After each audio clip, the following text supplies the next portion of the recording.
Maithili express music.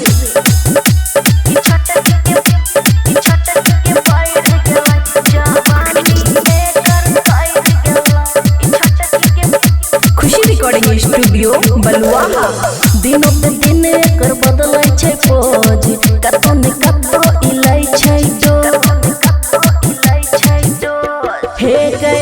दिनों पे दिन एकर बदलै छै पोज, कतो ने कतो इलै छै डोज। एकर छोट छै उमर भेल चाकर कमर, जाने के करस गाड़ी लैर गेलै। आय हाय ई छोटकी के बढ़ गेलै जवानी एकर तैर गेलै।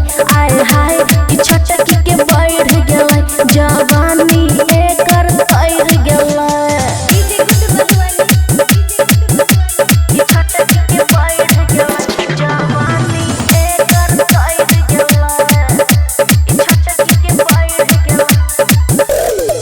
एकर जवानी के लाखों दीवाना, कोई कह देले तो करे छै मना।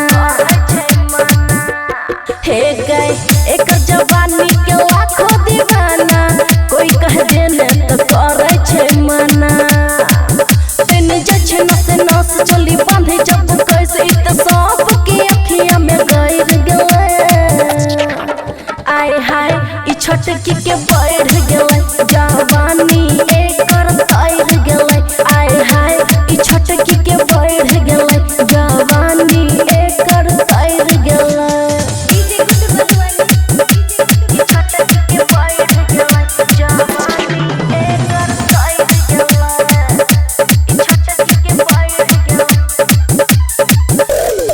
चढ़लू मोर त चर्चा में एलकै, अमन अक्की के घेरा जुड़लकै। हे गई चढ़लू मोर त चर्चा में एलकै, अमन अक्की के घेरा जुड़लकै।